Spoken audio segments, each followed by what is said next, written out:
အားလုံးပဲမင်္ဂလာပါဒီနေ့မှာတော့ channel ရတရက်တီးတွေခူးစားမှာဖြစ်ပါတယ်ဒါကတော့ကျွန်တော်တို့ channel နောက်ကတရက်ပင်နှစ်ပင်ဖြစ်ပါတယ်ဒီကောင်ကတော့တော်တော်လေးကြီးနေပြီနှလုံးသုံးလုံးရှိပါပြီတရက်တီးတွေ၄လုံးလောက်တော့ခူးလာပါတယ်ခုနကကျွန်တော်ခူးထားတရက်တီးတွေကိုကျွန်တော်ဖြတ်ပြီးတော့စေးထားပါတယ်တစ်လုံးကတော့အခွန်ခွာပြီးသွားပါပြီခွဲလိုက်ရင်ဒီလိုအချောင်းလေးရပါတယ်ဒါကတော့ကျွန်တော်ထိုင်းဘက်ကနေဝယ်လာတဲ့မြုပ်ဒီမုတ်တွေဖြစ်ပါတယ်ဒါကတော့ပစွန်6မုံနဲ့လောက်ထားဒီလိုမီးကြည့်အောင်ဘယ်လိုလဲလို့တကြားတော့အများကြီးပါပါတယ်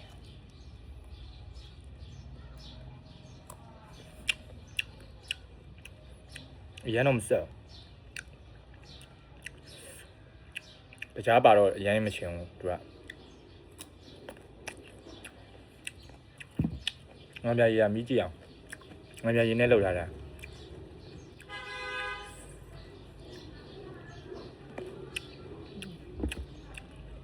နှစ်ခုလုံးချိုး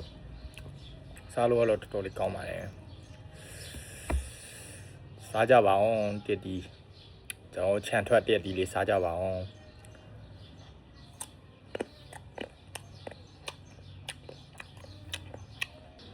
ချင်းလေးနဲ့ရမ်းမိုက်ပါရဲ့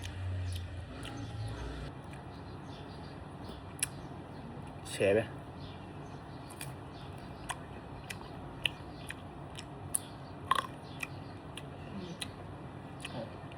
ငါပြရတို့စားမယ်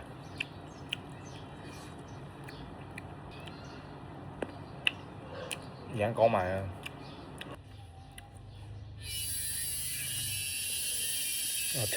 6လည်းပါ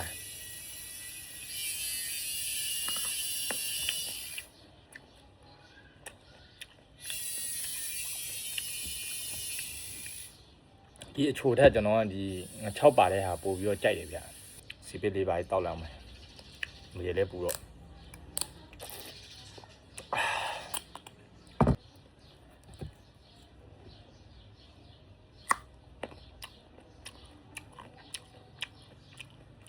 ချိုလေးတို့စားလိုက်ပါမယ်ဒီဘက်အချို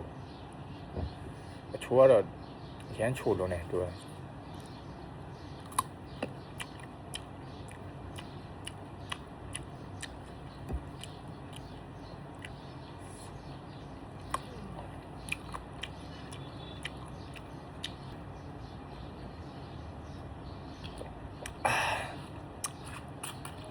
အားလုံးပဲကျွန်တော်ရဲ့နောက်ထပ် vlog တွေမှာပြန်တွေ့ကြပါမယ်